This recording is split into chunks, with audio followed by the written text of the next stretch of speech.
Minha mulher disse que o nosso casamento a sufocava e que precisava de espaço para crescer. O espaço dela era um hotel de luxo no Algarve com as amigas recém-divorciadas e, aparentemente, um instrutor de fitness chamado Tiago. O que a Sofia não sabia era que, enquanto ela fazia as malas com lingerie nova que eu nunca tinha visto, eu não estava a chorar pelos cantos.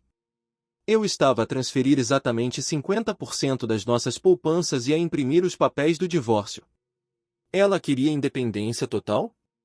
Eu estava prestes a dar-lhe a forma mais brutal de liberdade que ela jamais imaginou. A minha mulher olhou-me nos olhos, do outro lado da mesa da nossa cozinha em Sintra, e disse as palavras que assinariam a sentença de morte do nosso casamento de 9 anos. Ela declarou friamente que ela decidia com quem passava o tempo e que eu não tinha voto na matéria. Era uma terça-feira chuvosa de março e estávamos a comer sushi, algo que costumávamos fazer todas as semanas com alegria, mas que agora parecia apenas uma obrigação mecânica. Usei o garfo lentamente e estudei o rosto dela. A Sofia tinha mudado drasticamente nas últimas 4 semanas. Havia joias novas que eu nunca tinha visto, uma frieza no olhar que não existia um mês antes e uma postura defensiva, como se estivesse sempre pronta para um combate. Tentei manter a voz calma e expliquei que não estava a tentar controlar com quem ela saía, apenas estava curioso sobre a necessidade de ela sair 3 vezes naquela semana, muitas vezes voltando de madrugada. Ela cruzou os braços e repetiu o discurso que eu já tinha ouvido dezenas de vezes ultimamente, dizendo que aquelas eram as suas amigas e que elas se apoiavam sem julgamentos. A ironia de ela me julgar enquanto falava sobre não julgar era palpável, mas guardei essa observação para mim. Quando mencionei a minha preocupação com a segurança dela por chegar às 2 da manhã a cheirar a tabaco e a perfume masculino, ela explodiu. Acusou-me de tentar fazê-la sentir-se culpada por querer independência. Tudo isto começou quando ela se juntou a um grupo chamado Círculo de Empoderamento de Lisboa, que encontrou no Instagram. A líder era uma mulher chamada Vânia, divorciada aos 27 anos, que parecia colecionar mulheres casadas como seguidoras para validar o seu próprio estilo de vida caótico. Havia também a Kátia, que tinha 2 filhos de pais diferentes e nenhum deles queria contato, e a Diana, que vivia de esquemas de pirâmide. Eram estas as novas conselheiras da minha esposa. De repente, tudo o que eu fazia era rotulado como masculinidade tóxica. Cada pergunta minha era trabalho emocional indevido. Naquele momento na cozinha, percebi que aquela não era a mulher com quem eu tinha casado. Olhei para ela e concordei. Disse-lhe que ela tinha toda a razão, que as amizades e decisões dela eram escolhas pessoais. Ela piscou, surpreendida pela falta de luta. Aproveitei o momento para estabelecer a minha própria posição. Disse-lhe calmamente que, se ela queria total independência nas suas escolhas, então eu exerceria a mesma independência nas minhas. Ela perguntou o que eu estava a planear, com uma pitada de medo na voz. Respondi apenas que não era nada dramático, apenas o exercício do meu direito a escolhas pessoais. A situação atingiu o limite 3 dias depois. A Sofia chegou a casa a cantarolar, anunciou que o grupo tinha planeado um retiro de bem-estar no Algarve para o fim de semana. Um resort exclusivo em Vila Moura, apenas para adultos, para se reconectarem consigo mesmas. Perguntei quem ia pagar, já que o preço era exorbitante. Ela respondeu que todas mereciam aquilo e questionou quando foi a última vez que gastei dinheiro na minha felicidade. Era uma pergunta interessante, considerando que eu tinha passado a hora de almoço a pesquisar advogados de divórcio. Decidi investigar. Bastaram 20 minutos no Instagram para encontrar o perfil semipúblico do grupo. O que vi não foi empoderamento, mas sim uma coleção de fotos em bares no bairro Alto com legendas sobre deixar o peso morto para trás. Havia uma foto de 2 semanas atrás, tirada às 3 da manhã, onde a Sofia parecia sem a aliança, a rir-se com um copo de gin na mão, abraçada a um homem que eu nunca tinha visto. A legenda dizia, finalmente viva. O problema era que, nessa noite, ela tinha me dito que estava em casa da Vânia a ver filmes. Fiz capturas de ecrã de tudo. Naquela noite, liguei ao meu velho amigo Miguel, um advogado no Porto. Perguntei-lhe hipoteticamente como funcionava o divórcio em casos de abandono ou comportamento desleal. O Miguel foi direto e disse-me que Portugal permite o divórcio sem consentimento do outro cônjuge se houver ruptura definitiva, mas avisou-me para documentar tudo. Disse-lhe que já estava a fazer isso. Ele recomendou-me um colega especialista em Lisboa, o Dr. Ferreira, conhecido por ser implacável. Na quinta-feira, tentei uma última vez. Perguntei a Sofia se podíamos conversar sobre nós, se podíamos tentar terapia de casal. A resposta dela foi brutal. Disse que talvez nunca tivéssemos sido uma equipe e que ela apenas tinha seguido a minha liderança durante 9 anos. Negou haver outra pessoa, mas insistiu que precisava de se encontrar. Quando a confrontei com o facto de estar a receber conselhos de vida de mulheres com 3 divórcios e 7 empregos perdidos no último ano, ela mandou-me sair da cozinha. Ouvi-a ao telemóvel minutos depois, a dizer a alguém que eu estava a começar a desconfiar, mas que o fim de semana seria o timing perfeito. Aquela frase, timing perfeito, ecoou na minha cabeça. O que é que ia acontecer no Algarve que exigia um timing perfeito? Na sexta-feira à tarde, ela desceu as escadas com uma mala nova de marca e roupas caras que ainda tinham as etiquetas. Reparei, através do fecho entreaberto da mala, numa caixa de preservativos escondida entre os biquínis. Ela nunca usava preservativos comigo, pois tomava a pílula. O meu estômago deu um nó, mas a minha mente ficou gelada e focada. Ela disse que a Vânia a vinha buscar às 5 e que voltaria no domingo à noite. Olhei para ela e disse a frase que ela tanto queria ouvir: diverte-te. As tuas escolhas são pessoais. Ela pareceu desapontada por eu não lutar, mas saiu. Vi-as a entrarem no carro, a passarem uma garrafa de espumante entre elas ainda na nossa rua. No momento em que o carro desapareceu na curva, entrei em ação. A minha primeira chamada não foi para chorar no ombro de ninguém, foi para o Dr. Ferreira para marcar uma reunião na segunda-feira de manhã. Depois, abri o meu portátil e acedi à nossa conta bancária conjunta. Transferi exatamente metade do saldo, 18.500 euros, para uma nova conta pessoal. De seguida, comecei a fotografar cada divisão da casa, cada móvel, cada eletrodoméstico. Aquele fim de semana não seria um retiro para ela, seria o fim da vida que ela conhecia, e ela nem sequer desconfiava. A manhã de sábado trouxe a primeira confirmação de que eu estava a fazer a coisa certa e que a mulher com quem eu partilhara quase uma década de vida já não existia. Eram 9h47 da manhã quando meu telemóvel vibrou com uma mensagem da Sofia. Ela dizia estar a sair de uma sessão de meditação transcendental, sentindo-se purificada e em paz. Abri o Instagram quase por instinto. 10 minutos depois da mensagem dela, a Vânia publicou uma história. Não havia tapetes de yoga nem incensos. Havia 4 garrafas de espumante abertas numa esplanada de luxo na Marina de Vila Moura, com o mar azul ao fundo. A Sofia estava claramente visível, a rir de boca aberta, com a mão pousada no joelho de um homem que eu desconhecia. Fiz a captura de ecrã e guardei-a na pasta que o meu advogado iria adorar na segunda-feira. Passei a tarde a desmontar a minha vida. Não levei tudo, apenas o essencial. Enchi 2 malas grandes com roupa, documentos importantes, o meu computador e alguns objetos pessoais que tinham valor sentimental apenas para mim. O resto, os móveis que escolhemos juntos, as decorações que compusemos ao longo dos anos, deixei ficar. Eram fantasmas de um futuro que já tinha morrido. Enquanto carregava a bagageira do meu carro, a senhora Maria, a nossa vizinha do lado que passava os dias a cuidar das roseiras, observou-me. Ela não perguntou nada. Apenas me lançou um olhar de triste compreensão e acenou com a cabeça. Acho que ela ouvia mais através das paredes do que nós imaginávamos. Aquele silêncio foi a despedida mais honesta que recebi naquela casa. Eram 7h23 da noite quando o golpe final chegou. O meu telemóvel tocou, mostrando um número desconhecido.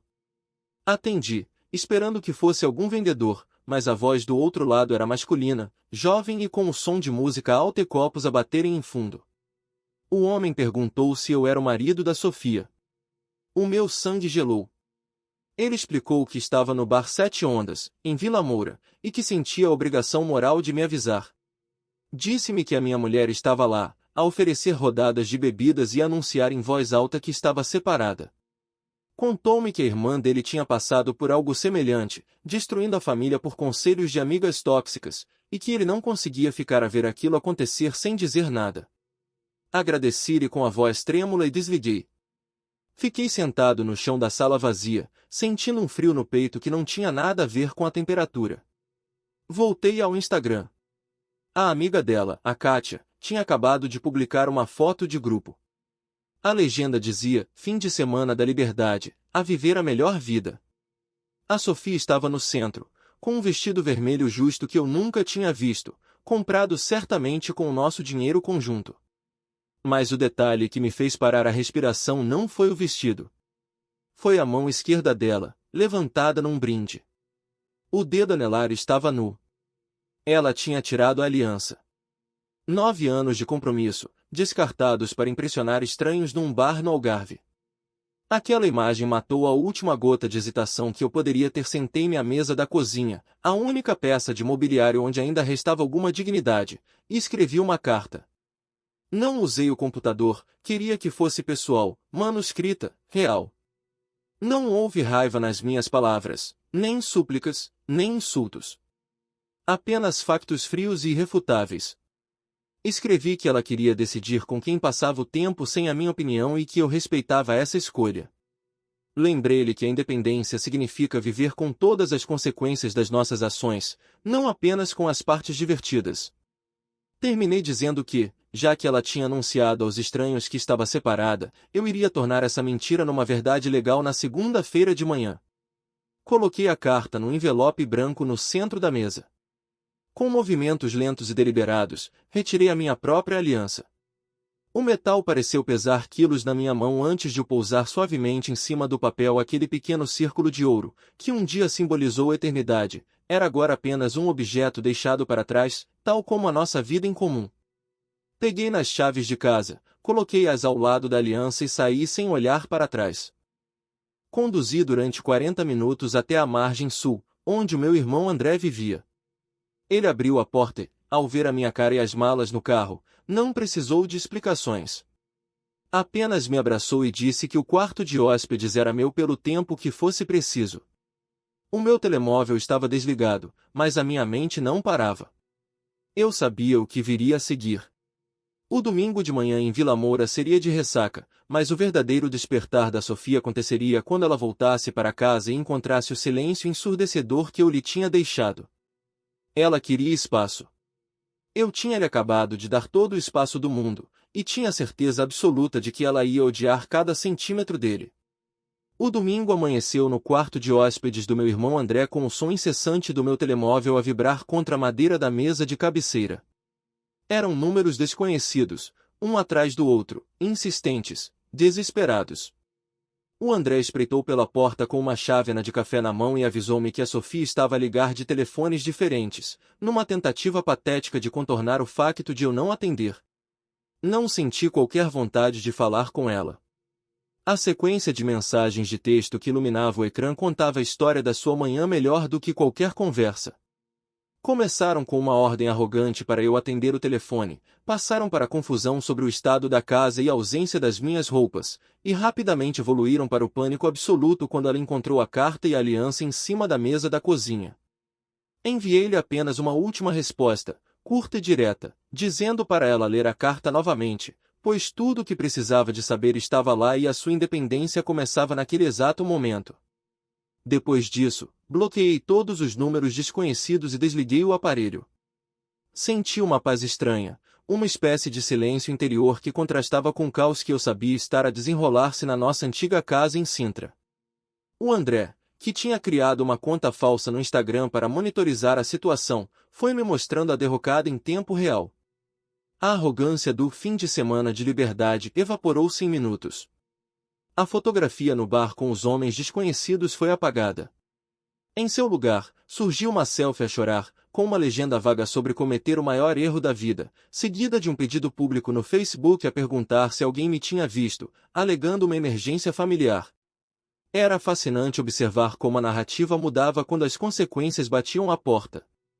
Os comentários das amigas do grupo de empoderamento, que horas antes celebravam a traição dela como um ato de libertação, agora brilhavam pela ausência.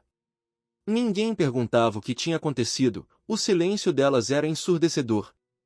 Em vez disso, amigos antigos e familiares comuns enchiam a caixa de comentários com preocupação genuína, sem saberem que a única emergência era a realidade a destruir a bolha de fantasia da Sofia. Na segunda-feira de manhã, sentei-me no escritório do Dr. Ferreira, na Baixa de Lisboa. Ele era um homem de 50 e poucos anos, com olhos astutos de quem já tinha visto todas as variantes da estupidez humana nos tribunais de família. Entreguei-lhe a pasta que tinha preparado meticulosamente, as capturas de ecrã com datas e horas, a cronologia das mentiras, as provas financeiras e as fotografias do fim de semana no Algarve onde ela exibia a mão sem aliança. Ele folheou o dossiê em silêncio, impressionado com a organização.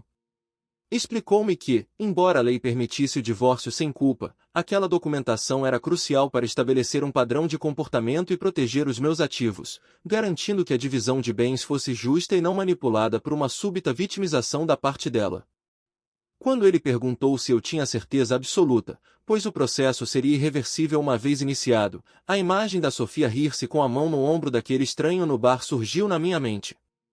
Respondi sem hesitar que ela tinha tido a certeza quando tirou a aliança e disse a estranhos que estava separada, eu estava apenas a oficializar a realidade que ela própria tinha criado.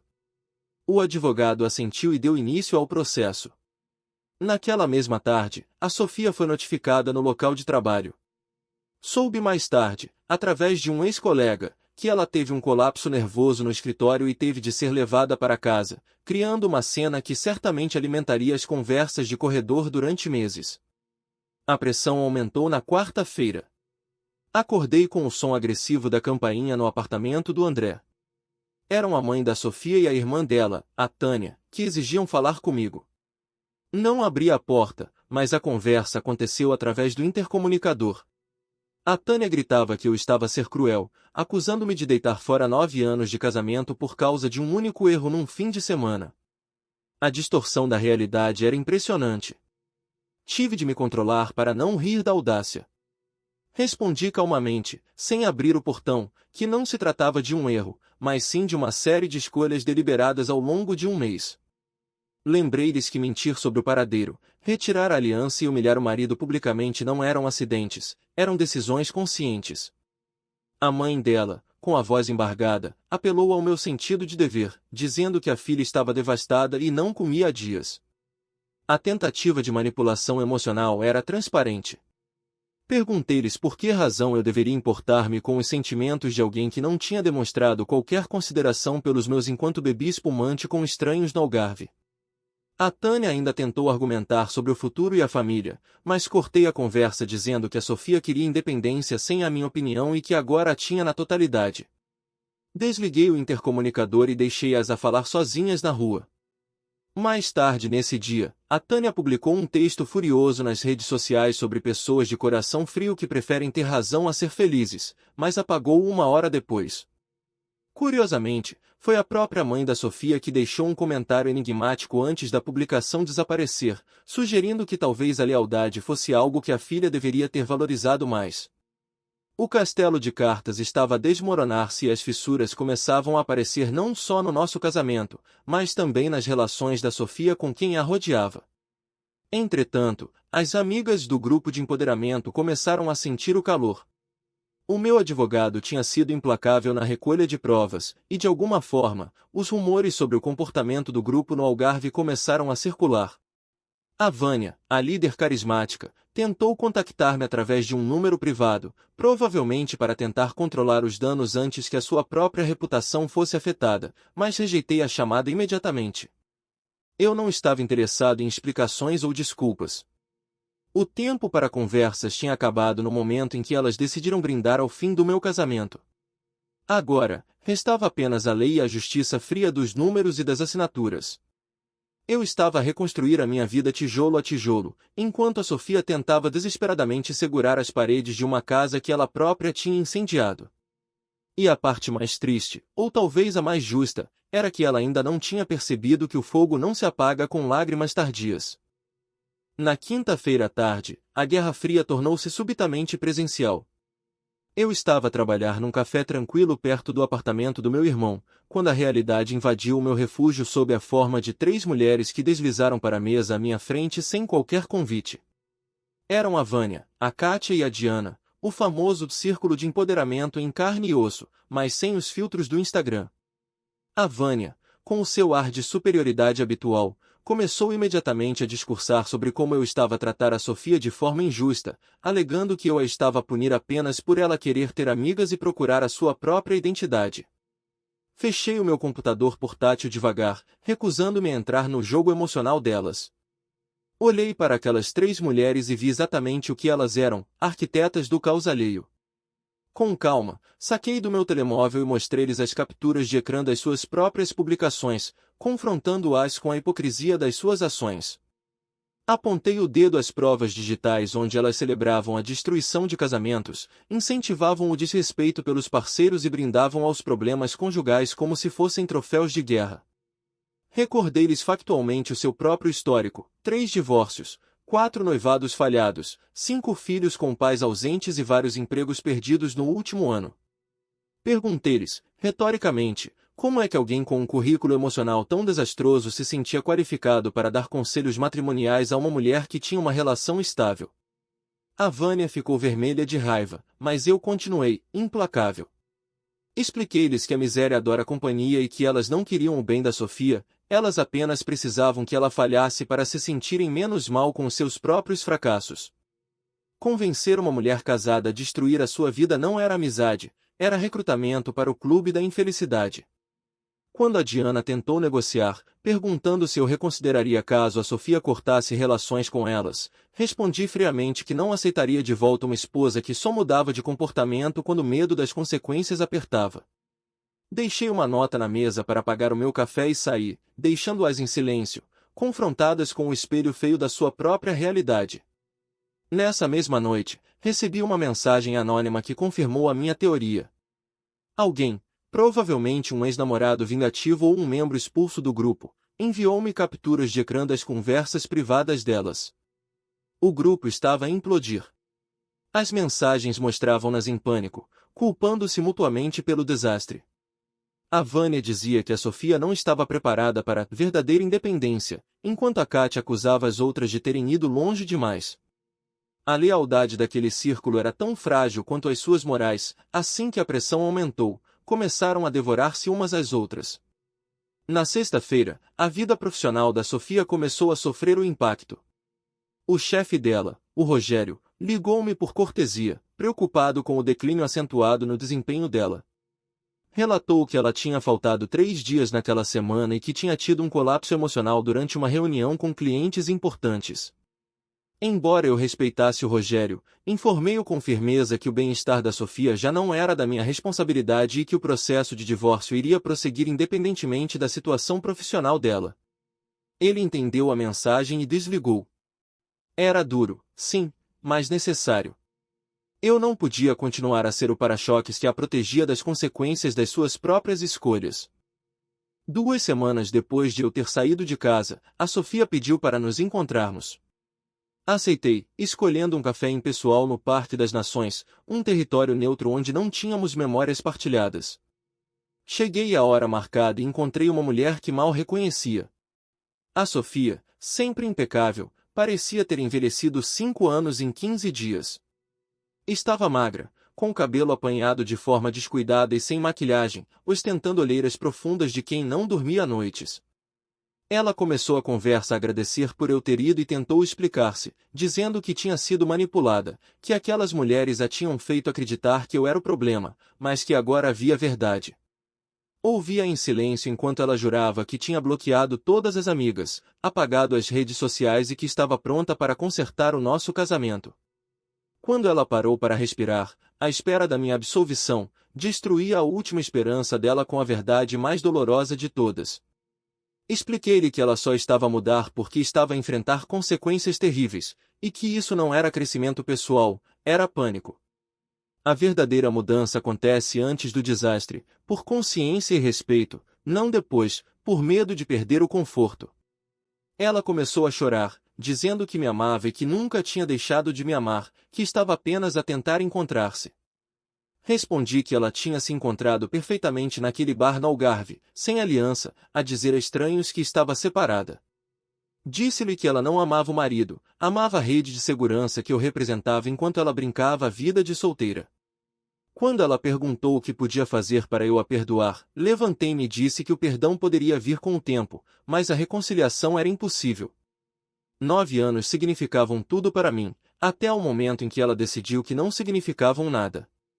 Virei costas e saí, vendo-a pelo reflexo da janela, sozinha e a chorar nas mãos, finalmente a viver a independência total que tanto exigirá. Nas semanas seguintes, o Carmen encarregou-se de ajustar as contas com o resto do grupo, como peças de dominó a cair numa sequência perfeita. A vida dupla da Vânia ruiu quando a mulher do professor com quem ela tinha um caso descobriu as mensagens trocadas. Ele enfrentou um processo disciplinar na universidade e a Vânia perdeu o emprego de gestora de redes sociais que ele lhe tinha arranjado, acabando exposta e humilhada. A Kátia viu o seu estilo de vida festivo virar-se contra si, os pais dos seus filhos usaram as fotos das noitadas e bebedeiras como prova em tribunal e avançaram com pedidos formais de custódia total, alegando negligência. Por fim, a Diana, a especialista em esquemas financeiros, viu o seu terceiro noivado ser cancelado abruptamente.